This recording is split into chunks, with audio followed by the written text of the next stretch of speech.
ay malaki ang magagawa.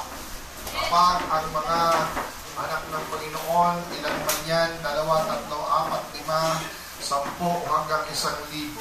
Kapag ito'y laging nananalangin, kapag ito'y laging nagsama-sama sa panalangin, yan po ay may malaking magagawa. Hallelujah. Sa ating pong buhay. Magandang umaga sa inyo mga kapatid.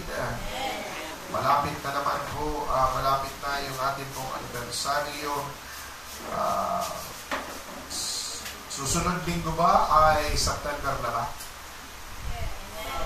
September na, sunod linggo kasi 25 na ngayon.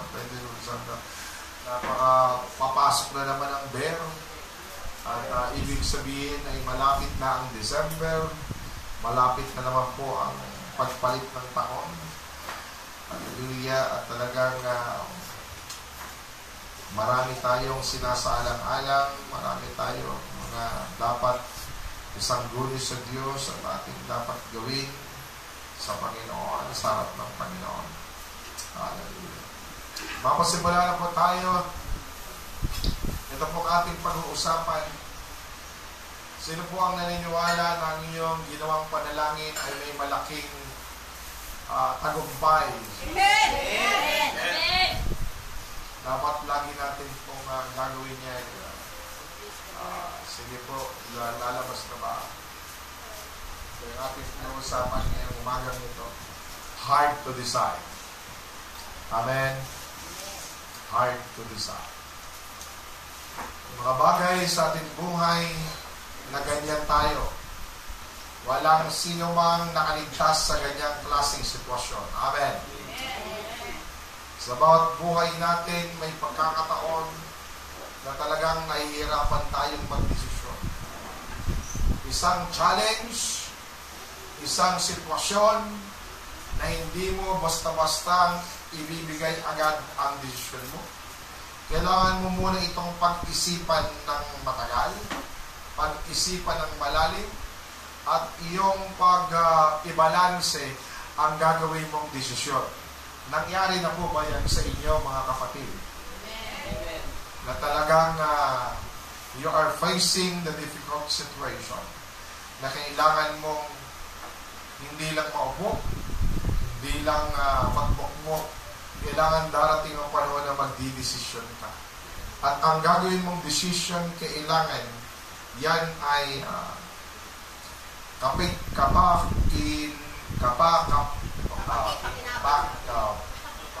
yun na nga sinabi ko sa inyo, kapaki-pakinabang sa bawat isa. So yung hard to decide, marami talagang ano po yan, challenge sa ating buhay. Kalakip niyan ay tinatawag nating moral, o kalakip niyan ay tinatawag nating puso sa puso. Yung ating yung desisyon na yan o yung pagkakataon na yan. Hallelujah. May naalala ako na panahon na nagkaganyan din ako, na ako'y pumunta sa isang lugar kung saan walang tao. Sino po gumawa nun na ikaw ay mag-iisip, mag-decide, kailangan mo mag-decide, pero kung pupunta ka muna sa isang lugar na walang katao-tao? Kaya nyo bang gawin yan?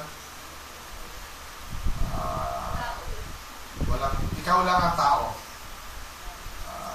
Dito sa yata sa atin, puro tao na ngayon, di ba? Marami na ngayong mga kapitbahay mo lang, sobrang dinikit ang bahay. Pero sikapin mo, kung ikaw ay pupunta sa lugar na yan, ay magtatagumpay ka.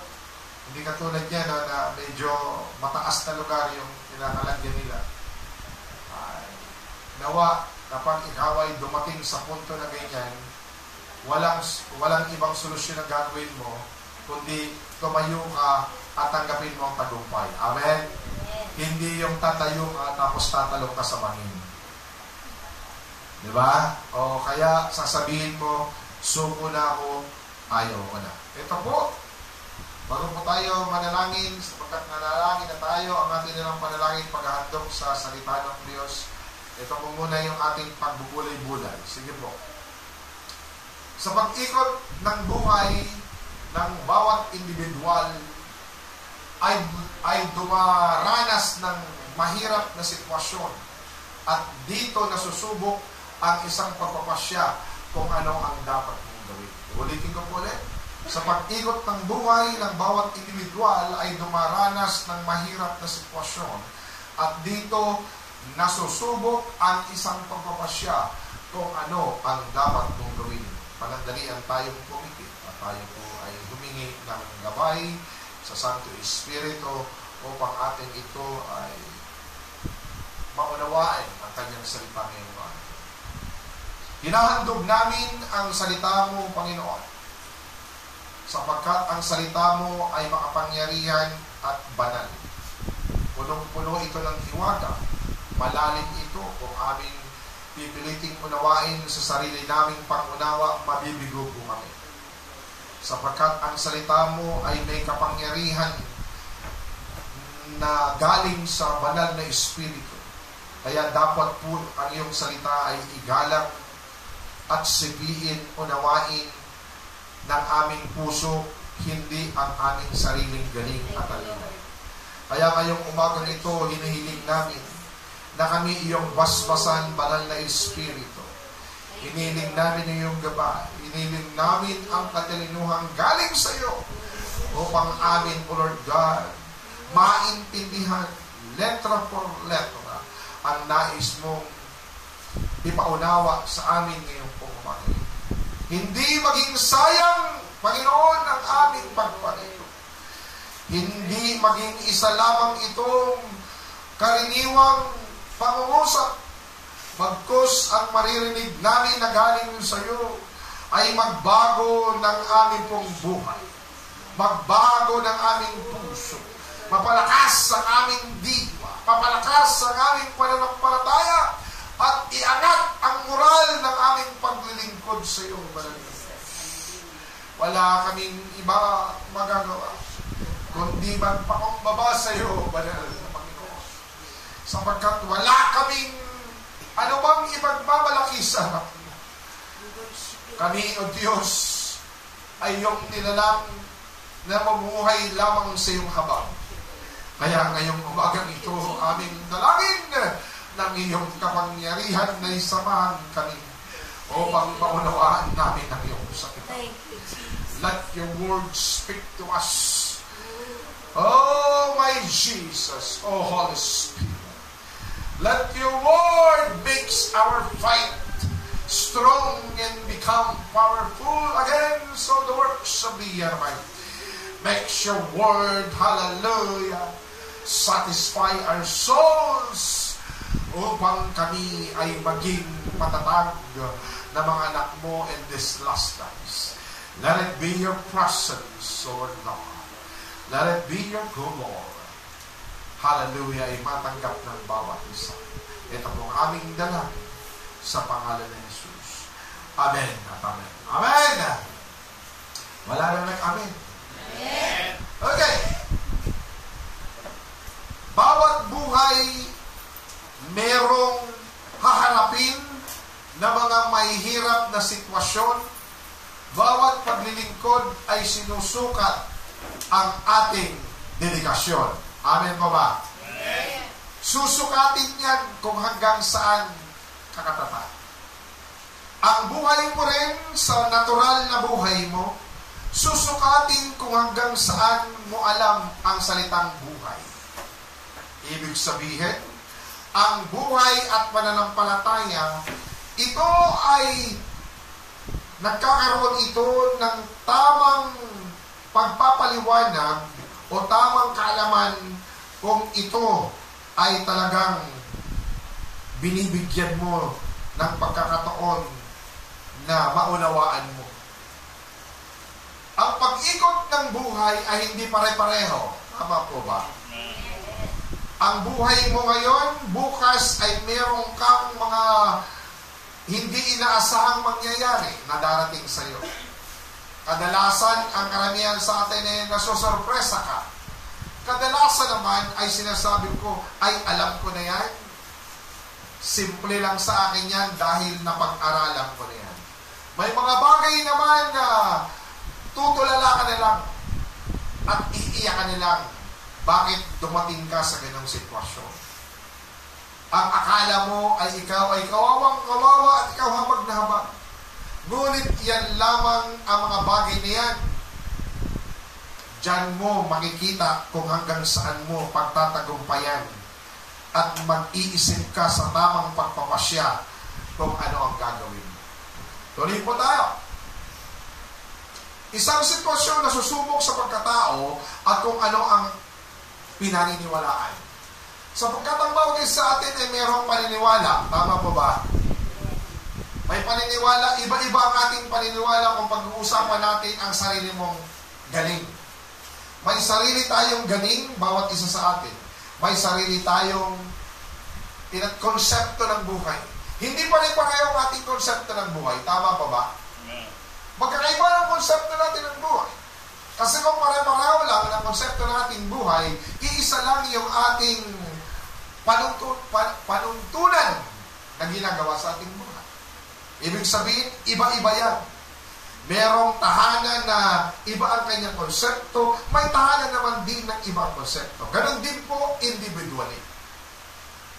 Iba-iba po ang konsepto. Sapagkat ng Panginoon, di ba nga, kung ating titingnan ang ating tamang, walang kapareho ito. Tama po ba? We are billions of people throughout the world.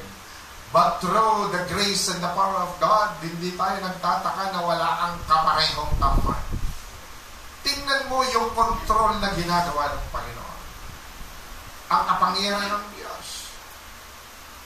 Kung tutuusin nga, ang mukha ay pwede magkapare-pareho. Pwede magkamukha.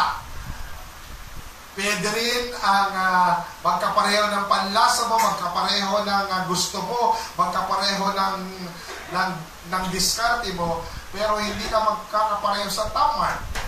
Tama po ba? So, ibig sabihin, pinapakita lang dyan, may bawat isang layunin ang Panginoon sa bawat individual. Amen po ba? So, ganun din sa isang sitwasyon. Maari ang sitwasyon na kinakaharap mo ngayon nang kinaharap ng kabilang tao o ng isang tao, madali niyang napagtagumpayan, pero ikaw napakahirap mo. May mga ganung bagay. Tama ba ba? Tama po. Kasi may iba-iba kasi tayong paninindigan sa buhay. Pero dapat ang Kristiyano, pare-pareho lang ang ating paninindigan. Ang ating paninindigan ay pagsunod sa ating Panginoon. No matter what happened, hindi tayo tatalikod sa paglilingkod natin sa Panginoon. Isang paninindigan na dapat nakasentro lamang yan. Hindi ka kakaliwa, hindi ka kakanan sapagkat alam mo, ang isang paglilingkod sa Diyos ay isang paninindigan sa buong buhay mo na hindi kakailanman susuway o lalayo sa kanyang kahabagan. Magpapatuloy ka pa rin kahit anumang problema, mga sularining tinatanggap mo sa buhay. Amen. Walang makakapagbago sa iyo sapagkat iniisip mo, isa lamang ang direksyon ng bawat Kristiyano, sumunod sa nais ng Panginoon. Amen! Amen po ba? Maari kang hindi ka sumunod sa akin. Maari kang magrebelde sa isang pastor. O di kaya maari kang magsabi sa kapwa mo manggagawa o kapwa mo Kristiyano ng mga bagay na gusto mong sabihin. Pero, dapat ang iyong paglilingkod ay iisa lang. Isa lang ang dedikasyon. Tama po ba? Isang dedikasyon, anumang sitwasyon, ikaw ay mananatiling tapat sa Diyos na lumalang sa iyo. Okay, sige po, tuloy po tayo. Introduction pa lang po tayo. Sige po. Kalagayan na sasagad sa kakayahan at minsan sa sakdulan ng iyong pag-iisip. May mga panahon, hindi po ba, na darating ka sa isang sitwasyon na sasagad sa kakayahan mo, pero kailangan mo magdesisyon. At minsan, mababaliw ka sa kaisip. Dumating ka na ba sa ganon? Minsan na para bang gusto mo nang iuntog ang sarili mo dahil anumang iniisip mo, wala kang naiisip. Dahil sa sobrang bigat ng pinagdadaanan mo. Sobrang bigat ng kinakaharap mo. Anuman ibaling mo man saan ang paningin mo. Mag-isip ka man ng mga solusyon, mag-isip ka man ng mga diskarte, walang pumapasok sa utak mo, blanco ito. At minsan sasabihin mo lang, suko na ako, gusto ko nang bumitaw. At kakanta ka na doon sa bandang likod. Ano ang kakantahin mo, Sister Marian? Anong kakantahin mo pag gusto mo nang bumitaw? Di ba may kanta yan? Pupunta ka ron sa gilid. Gusto ko nang bumitaw. Parang ganun, di ba? Pero, ang mga anak ng Diyos, kailanman hindi bibitaw sa pananampalataya. Magpapatuloy at magpapatuloy. Anumang sitwasyon na kinakaharap mo, anumang kabigatian, anumang pagsubok, anumang paghihina, hindi ka bibitaw sa paglilingkod mo sa Panginoon sapagkat tinawag ka. Alam mo na ikaw ay isa sa pinili out of millions of people at ikaw ay binigyan ng biyaya na pagkakataon paglingkuran ang Diyos ng mga Diyos, Hari ng mga hari. Amen po ba? Yan po ang ating pinaka adikain sa buhay. Sige po. Desisyon na halos hinahabol ang paghinga at waray pakiramdam yan, malapit nang sumabog ang puso mo. May mga ganon, di ba? Parang hindi mo na kaya. Gusto mo na lang ang iba ay sumisigaw. Tama?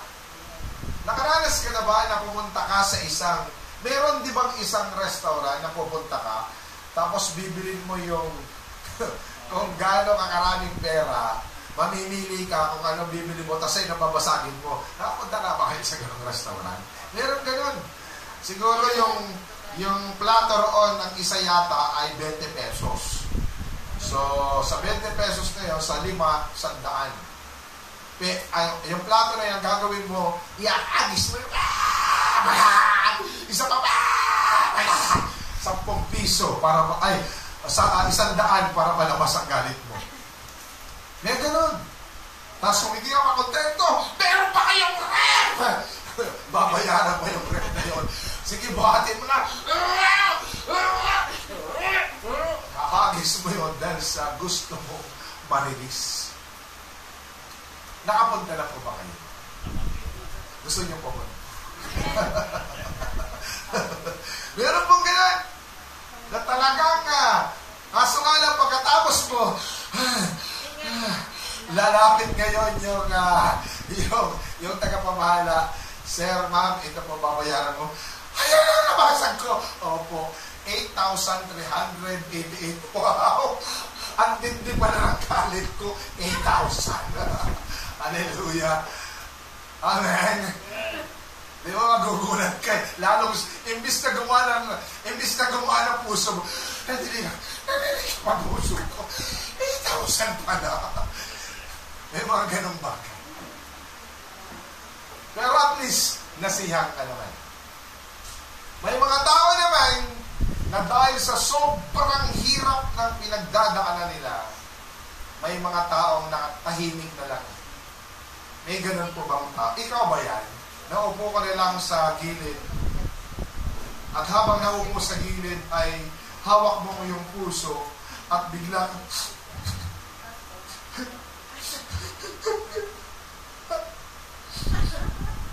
walang sound. Kailangan walang sound. Ikaw ba yan? O di kaya dahil sa sobrang inis, kukuha ka ng isang malambot na bagay na pipilitin mong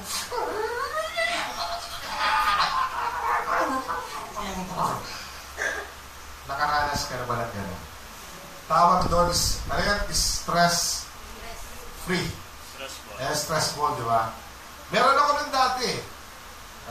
Ginaganyan-ganyan pag ako na-stress ay ginaganyan-ganyan ko yan eh.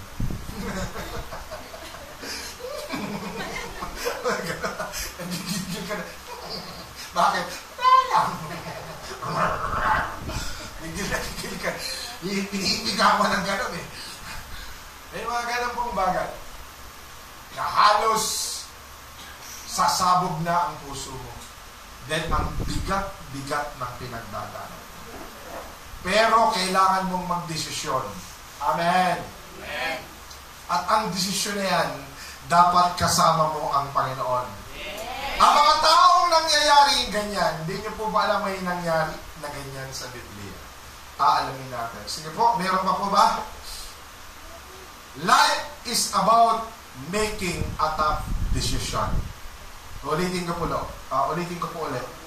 Life is about making a tough decision. Alam niyo po ba illustration yung bata? Dalawang picture yan. Sa nanay niya at sa tatay niya. Mamimili siya kasi nag-aaway ng magulang. Nagdesisyon ang magulang na maghiwalay, pinagdidesisyon ng bata. Sinabi sa bata, may dalawang picture, anak. Kaming dalawa ng mami niya. Mamimili ka kung sino ang sasamahan. Tama po ba? Napakahirap yung sitwasyon gano'n. Tama po. Sa isang bata ng murang edad, nakikita niya ang kanyang magulang na hindi na magkasundo, araw-araw nag-away at nagdesisyon ang kanyang magulang, maghihiwalay na tayo. Pero dahil ang ating anak ay 7 years old na, siya na ang magdesisyon kung kanino siya sasama. Ito ang gagawin natin, bibigyan natin siya ng dalawang picture sa iyo at akin. At sinabi nila sa kanyang anak, kung sino ang hawak mong picture pag lumabas ka ng kwarto, yun ang sasamahan mo. Mahirap po na desisyon para sa bata. Tama ba ba? Mahirap yun. Sa kanyang edad, bakit siya lumalagay sa ganong sitwasyon? Na hindi niya dapat yung gawin. Tama ba ba? Ang nasa isip niya lamang isang masayang pamilya. Tama ba ba? Ang naisip niya lang naman kasama si daddy, mami. Ang naisip niya lang naman lalaki ako, nasasamahan nila ako. Bakit ngayon magdidesisyon ako sino sasamahan ka? Tama ba ba? Talagang ang hirap ng sitwasyon niya. Mahari ang bata niya matagal magdesisyon. Dahil sa tinitingnan niya ang kanyang ama't ina ay mahal na mahal niya yung dalawang yun. Pero kailangan niyang mamili. Tama po ba? Hindi ko na nilagyan yung isang joke dyan kasi baka nandoon na kayo sa medyo palumahan na kayo ng konti tapos magkakaroon ako isang illustration. So sabihin ko na lang. Yung isang illustration naman matabang bata. May dalawa siyang cookies. Ang sabi ng tatay nanay niya, anak, mamili ka lang kung sino kakainin mo. Pareho yung gusto niya. Ito. Talaga nasi-stress ang bata kung anong kakainin niya. Kasi kailangan isa lang ang kainin niya. Hindi mo ba? Na-stress din ako. Ito yata. Ang usapan, huwag mo titikman. Singhutin mo lang. Masarap. Masarap eh. Bakit kailangan magpamili? Pwede bang dalawa na lang? Pero hindi pa pwede. Kailangan isa lang ang piliin niya. Di ba? Isang sitwasyon na talagang sasagad sa pag-iisip mo. Pero kailangan mo magdesisyon. Amen. Dumating na ba yan po ba sa buhay mo? Na nag-isip ka, Panginoon, ang dami ko na pong problema. Ang dami ko na pong alalari. Gusto ko na sumuko, Lord. Hindi ko deserve ito, Lord. Sabi ni Pastor, paging tapat lang kami, pagkatapos bakit kami nakakaranas ng ganito? Ano ba gagawin ko, Lord? Di ba nag-iisip ka rin? Parang sinasabi mo, siguro, hindi mo na ako magsimba ng 10 taon. grabe yung desisyon na yun. 10 taon kagad. Sabi nila, grabe ka na mag-desisyon, anak. 10 taon kagad. Gano'n. Alam niyo po ba, ang Panginoon din ay nasasaktan sa ating ginagawang desisyon? Every decision you made, the heart of God, the heart of Jesus, ay halos sumasabog din ang puso. Bakit? Ang isang Kristiyano nag-iisip, hihinto na ba ako o magtutuloy ako? Alam mo, ang puso ng Panginoon nasasakit. Bakit kailangan mong mamili? Nahihinto ka sa paglilingkod o tutuloy ako? Andiyan mo ba kayo? Dapat ang Kristiyano hindi nag-iisip na gano'n. Ang iniisip niya, ano man mangyari, ano man mga problema, ano man ang aking marinig, ano man ang aking pakiramdam, ano man ang aking iniisip, basta ako magtutuloy, magpupuri, sasamba, paglilingkod, at hindi kailangan ako mawawala sa paglilingkod at magpupuri sa aking Diyos. Amen. Dapat ganun ang magiging desisyon ng bawat isa. Pag ganun ang ginawa ng bawat Kristiyano, puno lagi ang simbahan linggo-linggo. Andiyan po ba kayo? Dahil nagdidesisyon siya na hindi ang linggo ay para sa Panginoon. Hindi para sa atin, hindi para sa ating gagawin, kundi sa Panginoon. Pupunta tayo, magpupuri tayo, magsisimba tayo, at ating sasambahin ang ating tamang likha. Amen po ba? In all the Christians of the world, deciding that factor, walang absent na born again sa simbahan linggo-linggo. Amen po ba? Amen. Kaya minsan ako, pag ako nanonood ng mga history ng Christian life, yung mga African people, matitindi yung kanilang dedikasyon. Pag tinitingnan ko yung kanilang mga nangyari sa kanilang iglesia, ay grabe yung kanilang dedikasyon. Kahit wala na silang makain, hirap na sila, hindi nila kakalimutan yan isang araw sa kapag linggo, hindi nila kakalimutan magpunta sa church. Matindi yung dedication ng mga ito.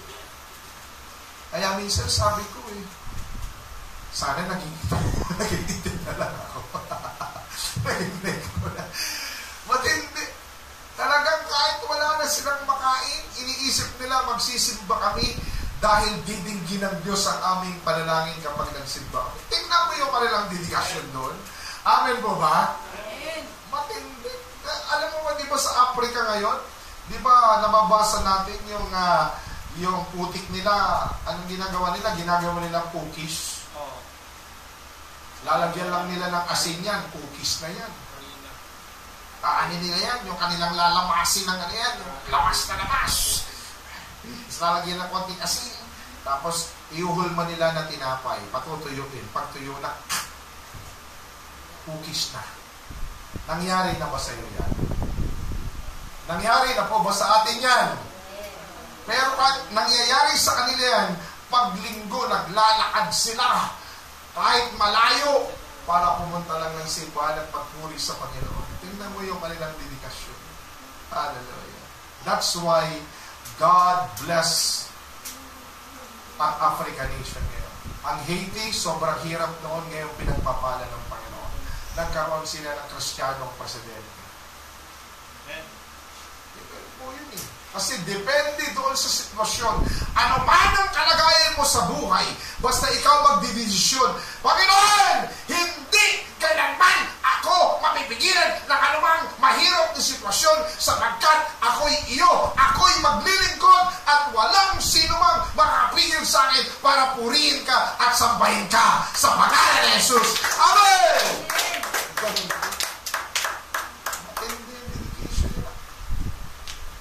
Ay, yung pastor naman, grabe naman talagang umiiyak. Talaga siyang humihingi ng biyaya sa Panginoon. Kabagan mo, ang mga anak mo. Sila, Panginoon, walang makain ka. Wala silang makain, Lord God, physically. Patuloy silang nanalangin. At biglang may darating na suporta na galing ibang bansa. At sila papadala ng mga pagkain. Papadala doon sa church at busog na busog ang mga miyembro. Hindi po ba? Ganon kasi ang Panginoon.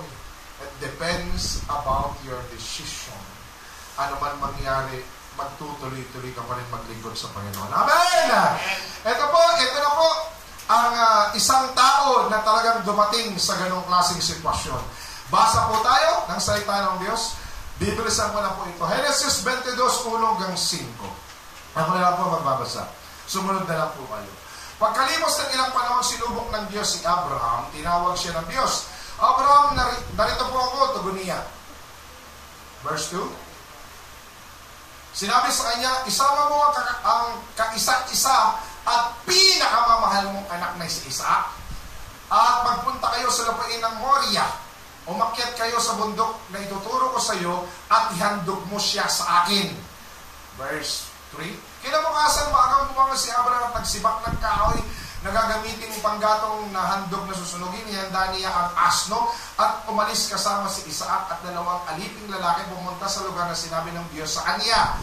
Verse 4. Nang ikatlong araw ng paglalakbay, ilang araw po sila naglakbay? 3. Natanaw na nila ang dakong kanilang pupuntahan. Last verse. Kaya't sinabi ni Abraham sa kanyang mga aliping, pantayan ninyo rito ang asno at kami na lamang ng bata ang aakyat sa bundok. Sasamba kami sa dako roon at babalikan namin kayo. Amen. Pangako. Ano po ang sabi ni Abraham? Babalikan.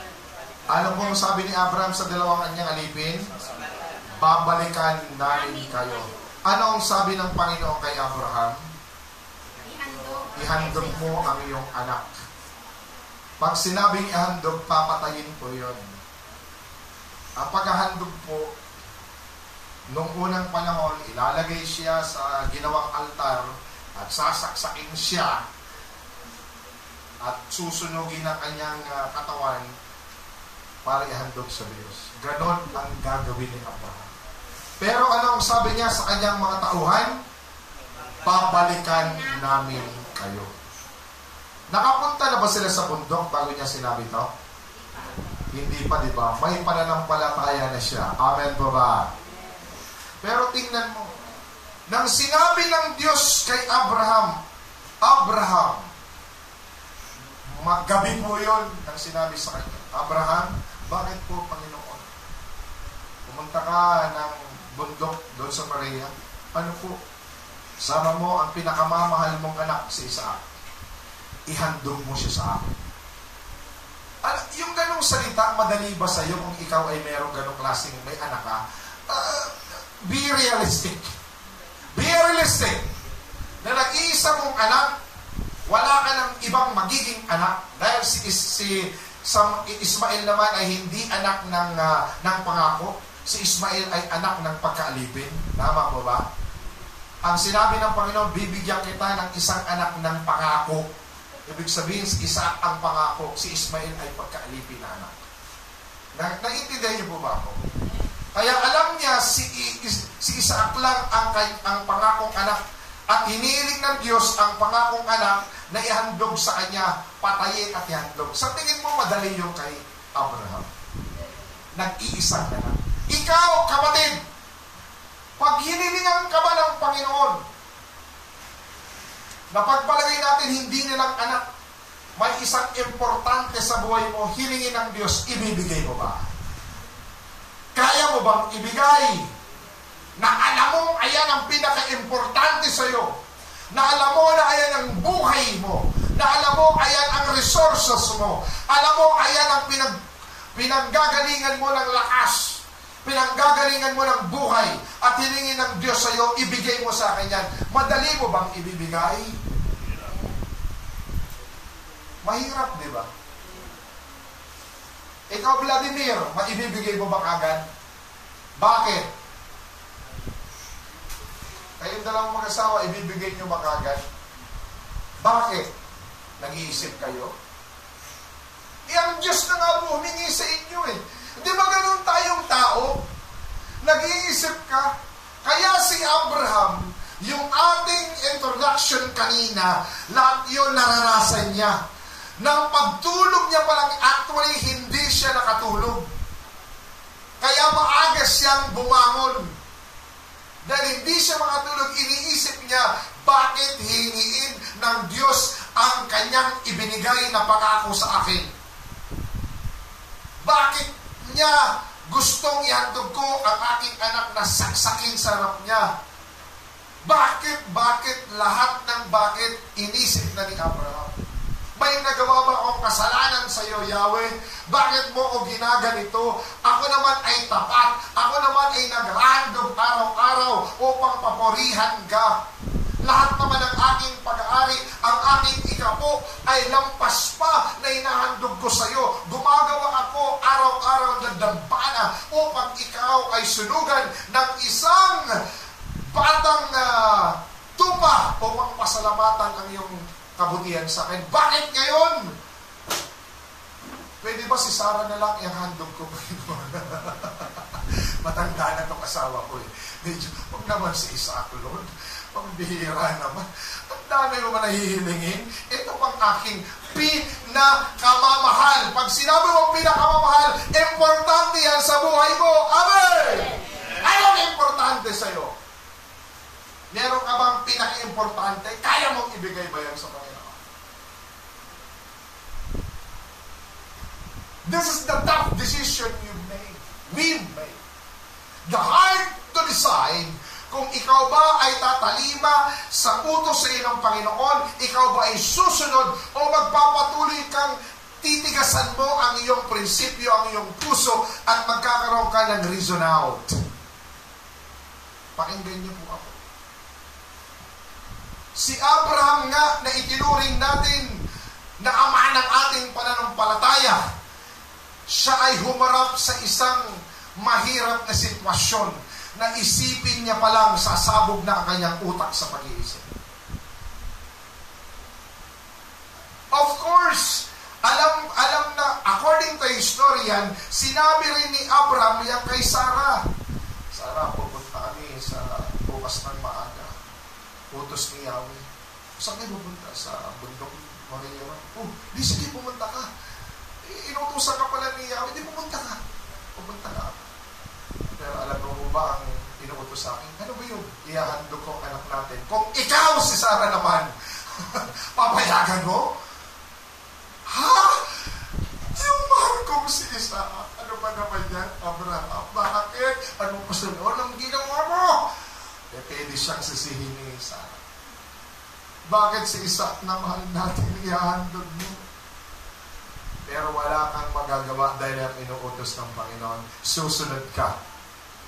Uulitin ko, ano mang inutos ng Panginoon bilang mga anak ng Diyos, susunod! Amen. Are you willing to follow and obey God? Amen. Kaya si Abraham tumayo umagang-umaga, nag-asikaso agad, amen po ba? Kumuha siya ng kahoy, o kumuha siya ng magandang asno, tinawag nila kayo, halika, pumunta tayo rin ng bundok. Ilang araw sila naglakbay. Sa loob ng 3 araw, tortured ang utak ni Isaac, ay ni Abraham. Amen po.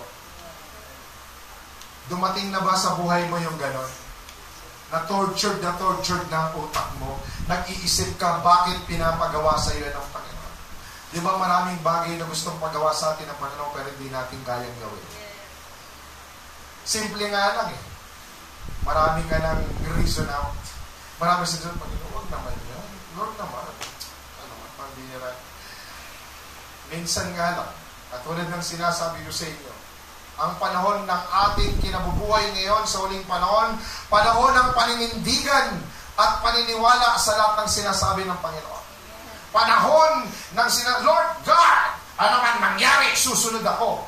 Wala pa nga nangyayari eh. Kung may mangyari, susunod ka ba? Handa mo bang pati buhay mo, ibigay mo? We are living in this last days. Darating ang panahon ay susubukin ng pananampalataya kung talagang tunay kang Kristiyano, tunay kang born again Christian. Tatanungin ka sa eskwela, tatanungin ka sa university, tatanungin ka sa iyong mga guro, sa iyong mga professor, tatanungin ka ng kapitbahay, lahat ay magtatanong sa iyo kung ikaw ba talaga ay tunay na born again Christian. Bakit may panganib? Sasagot ka ba? Oo. Kaya bang sagutin? Oo.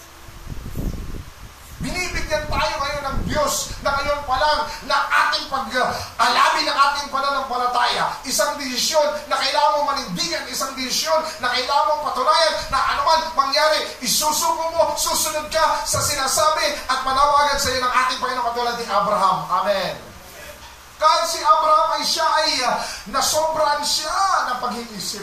Gusto niyang magtanong, pero hindi siya makapagtanong sa Diyos. Ang nasa isip niya lang, ikaw nang bahala, Panginoon, susunod ako sa iyo kahit hindi ko kaya, kahit maraming tanong, kahit nahihirapan ang buhay ko, kahit nahihirapan ang puso ko, kahit gulong-gulo ko, susunod pa rin ako. Amen! Dapat ganun tayo, mga kapatid. Hindi ka mag-iisip. Basta ang isip mo, susunod ako sa Panginoon. Ano ngayon kung mawala sa akin yan? Ano ngayon kung mahirapan ako?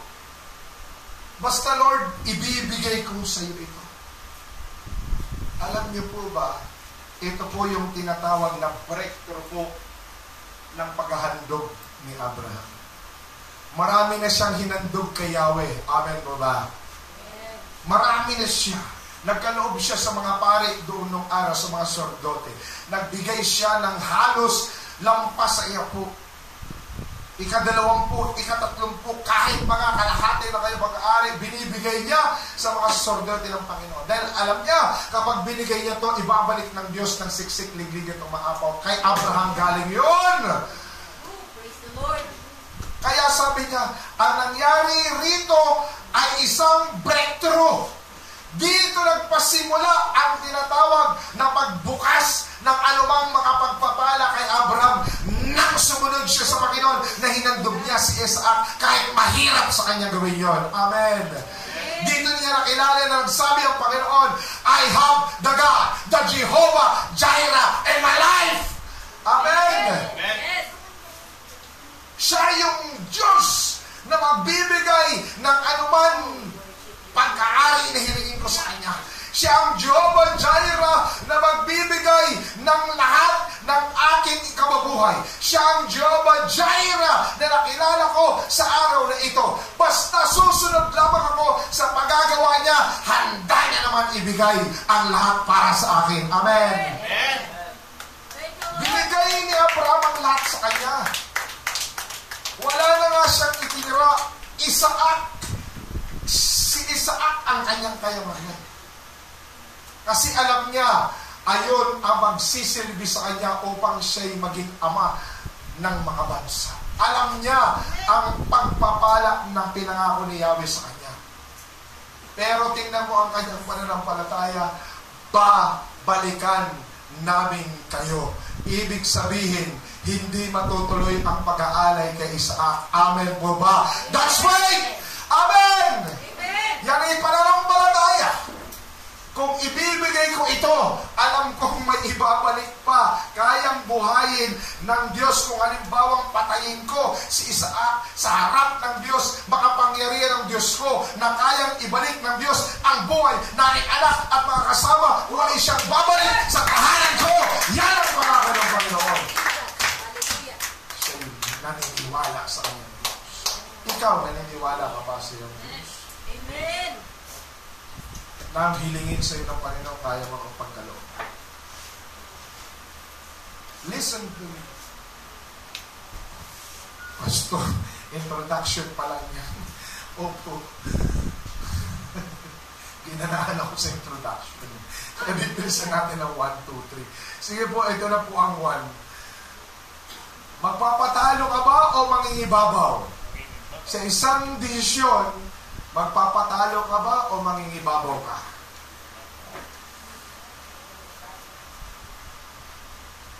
Salamat sa Panginoon sa amen. Magpamangingibabaw ka. Amen. Mangingibabaw ka! Amen. Ano man ang maging desisyon mo, laging nangingibabaw ka. Panginoon, ano ba ito? Ano lang itong hinihingi mo sa akin? Kakapiraso lang to sa aking buhay. Pagpapatuloy pa rin ako sa iyo. Hindi ako magkukulang sa iyo. Amen. I'm willing to give it to you. Ito yung binigay mo sa akin. Dadagdagan mo pa ang pagbalik sa iyo sapagkat alam ko kung nangako ka, ibabalik mo ito ng iskandang ulit. Amen. Alam mo, pagkatapos ng pangyayari na yon, lalong pinagpala si Abraham ng Panginoon. Amen. Pagkatapos ng pag-aalay na yon, nakita ni Abraham kung ano ang pangako ng Diyos. dumami ng dumami ang mga taong pumupunta sa kanya upang paglingkuran siya. Dumami ng dumami ang kanyang mga kaibigan na nagbibigay sa kanya ng buwis hanggat siya na ang tinawag na pinakamayaman sa lugar na yon. Di ba kay buti ng Panginoon? Mangingibabaw ang kailangan, hindi na kailangan magpatalo. Amen po ba? Number 2, maging matapang. Maging matapang po yan. Bakit ba yan? Maging matapang sa pagpapasya. Piliin ang tama. Amen po ba? Amen. Sa lahat ng mabigat na sitwasyon, kailangan mong maging matapang sa pagpapasya. At piliin mo ang tama. Huwag mong pipiliin ang baluktot. Amen po ba? Maraming Kristiyanong pumipili sa hindi tama. Maraming Kristiyano na sumusuway sa panawagan sa kanila ng Diyos. Kaya nga, ang sabi nga ng Panginoon, nakakalungkot talaga.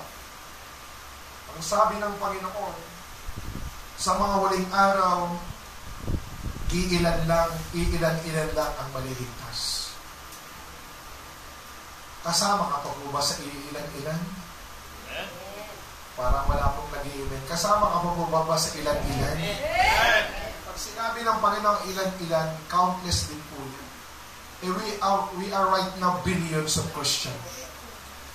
Ang naka-record po ngayon po, umaabot na po sa buong mundo ang 2 billion Christians. Pero ang sabi ng Panginoon, bago siya dumating, yung almost 2 billion Christian yon, sasalain pa yon. Ang matitira hanggang wakas siya ang maliligtas. Kasi may mga Kristiyano roon sa 2 billion plus na yon na Kristyanuhan lang. Mga Kristiyano roon, nanigas kugon. May mga Kristiyano roon na mga tinatawag natin na pag masaya, masaya din siya. Pag malungkot, malungkot siya. Gaya-gaya lang siya sa sitwasyon. Pag revival din siya. Pag backslide din siya.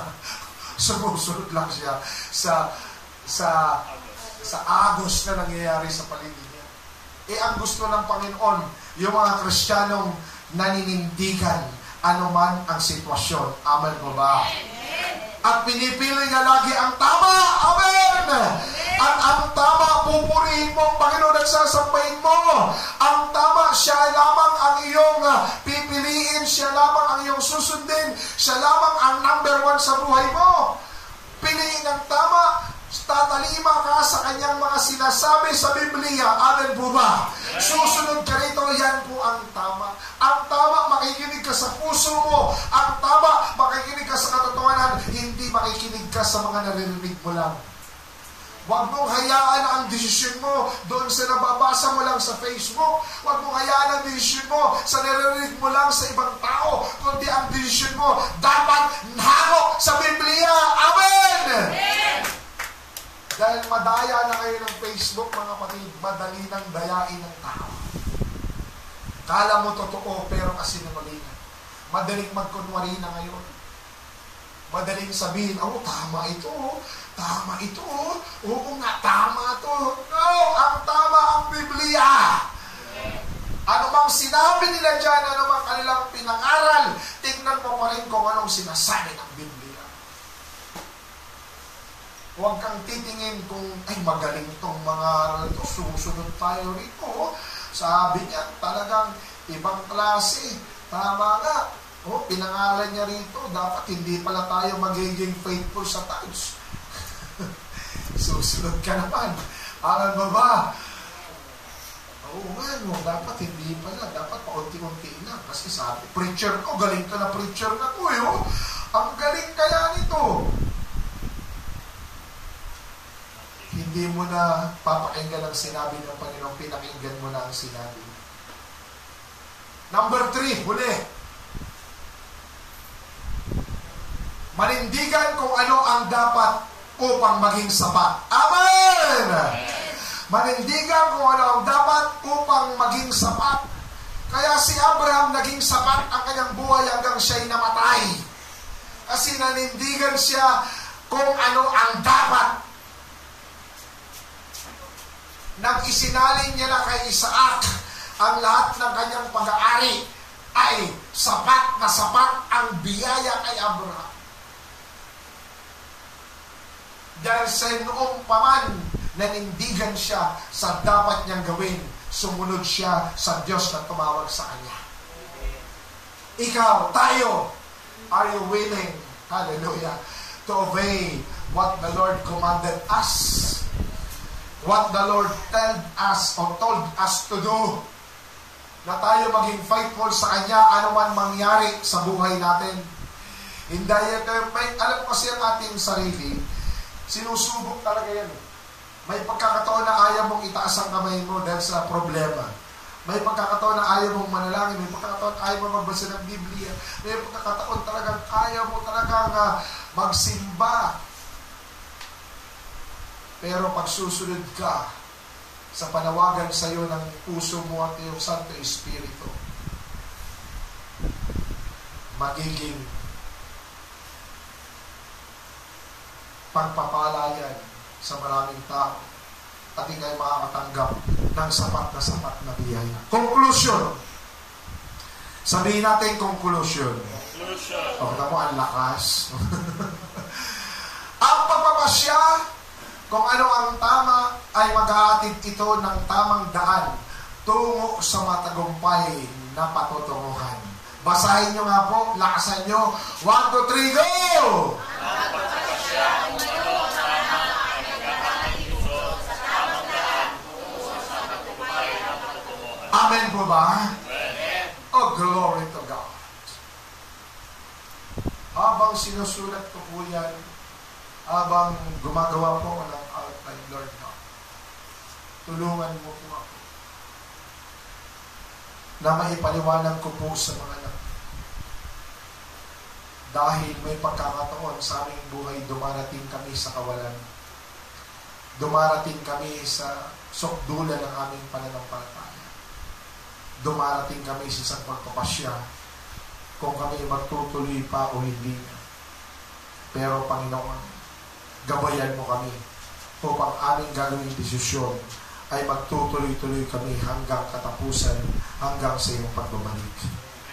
Can you say amen? Amen. Walang maglalapag ng baraha. Amen. Amen. Ibig sabihin, sasabihin mo, Panginoon, hindi ako susuko.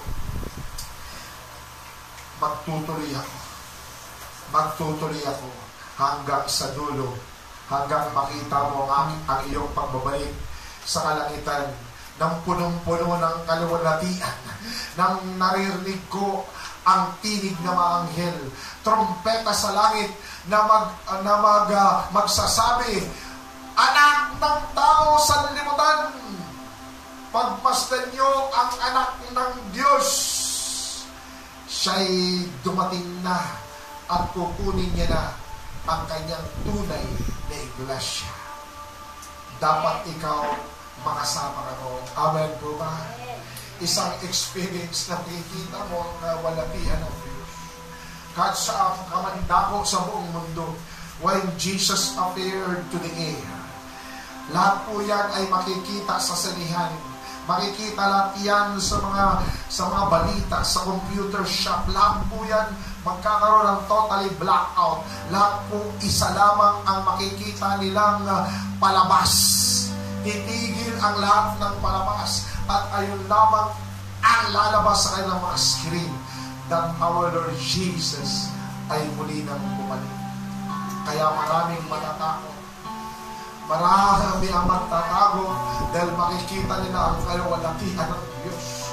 Ngunit ikaw, nagtuloy para purihin at sampayin siya. Ano mang hirap na pinagdaanan mo, you are proud to say, narito mo, Panginoon, ako ay handa na sumama sa iyo, sa iyong kaluwalhatian. Kaya ngayon palang umagang ito, make your decision strong. Make your decision ay maging tapat sa puso mo na anumang hirap ang pagdadaanan mo, kaya mong ibigay ang lahat-lahat sa Panginoon. Amen. Tumayo tayong lahat, mga kapatid. Anumang sitwasyon na pinapagawa sa iyo ng Panginoon, ibigay mo yan lahat. Huwag mong iisipin na mahirap sa iyo yan. Give it to the Lord what is straight to the Lord. Ipagkaloob mo ang nararapat para sa Kanya. Ang lahat-lahat, ang puso mo, ang buhay mo, ang pag-aari mo, ibigay mo yan sa Kanya. Pagkat sa Kanya nanggagaling yan. Sa Kanya nagmumula yan. Kapag nakita ng Diyos sa iyong puso, na handang manindigan katulad ng ginawa ni Abraham. Bagaman siya'y nahihirapan mag-isip, nahihirapan siya sa pinapagawa sa Kanya ng Kanyang Diyos na handog ang Kanyang anak. Hallelujah, buong buhay niya ay gusto ng Diyos kunin sa Kanya. Ngunit siya'y nagtuloy. Siya ay sumunod. Siya ay hindi nagkatubili kahit nahihirapan ang kanyang pusong magdesisyon. Sapagkat alam niya, si Jesus, si Yahweh na kanyang pinaglilingkuran, makakagawa ng kamanghamangang bagay at mabibigay sa Kanya ng panibagong pag-asa at lakas. Kaya ngayong umagang ito, come to the presence of God. Worship His name. Thank Him and serve Him faithfully. At sabihin mo sa Panginoon, narito mo, Diyos, at akong ibigay ang lahat-lahat para sa iyo. Wala akong ititira sapagkat Ikaw lamang ang Diyos na may-ari nito. Ang buhay ko ay para sa iyo. Ang pagkatawag mo sa akin ay isang hallelujah, pagkakataon para makilala ka. Lord God, use my life. Use everything kung ano bang pag-aari ko. Sapagkat Ikaw ang siyang pagpapamahal. Oh, hallelujah. Let's sing the song. Oh, Yahweh. Hallelujah. One manifest Himself. Tayo po ay magpuri sa Panginoon. Sambahin mo ang Diyos na nagtawag sa iyo. Luwalhatiin mo ang Panginoon mong Diyos. Hari ng mga hari, Diyos ng mga Diyos. Ano man ang pagdadaan mo sa buhay, mahirap pa itong pagpasyahan. Alalain mo, ang Diyos ay laging sa sayo. Hindi Kanya mababayaan, hindi Kanya hayaan, sapagkat ang Kanyang kapangyarihan ay laging nakalaan upang ikaw ay Kanyang iangat at samahan. Oh, Yahweh, Yahweh. Come on. Thank you, Jesus. More and more. Praise the Lord God. Oh, we bless you, Jesus. Oh, glory, glory, glory, glory. Hallelujah. Everybody song, worship the Lord. Oh,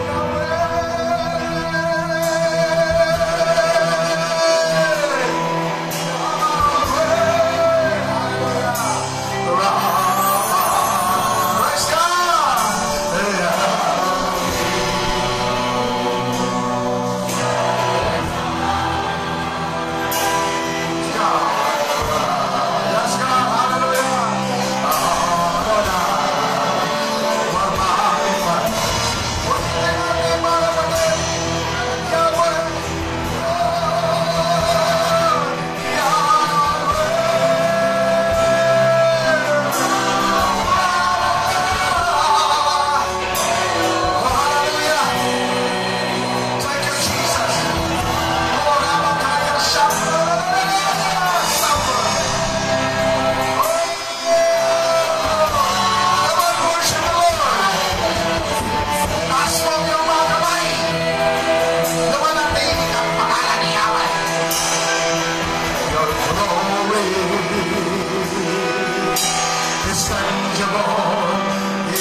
It's tangible in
Bless Arise Explosion Ministry.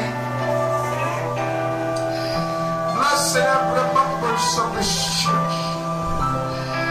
Oh God, hallelujah, saan man sila damo,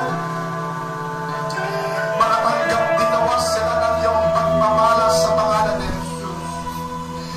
Nawa ang kanilang dedikasyon na magpatuloy na ikaw ang aming sasambahin nilalatiin at bibigyan ng mataas na papuri sa panahon ng pagsasama-sama. Oh God, let your glory presence touch them in the name of Jesus. Bless them in the name of Jesus. Receive the blessing from the Lord in Jesus' name. Receive the healing in the name of the Lord. Receive courage and victory upon victory. Receive resources in the name of Jesus. Salamat po, Panginoon. We praise you. Give him a glory clap offering to the Lord. Hallelujah. Praise God. Shall we sing in the presence of God?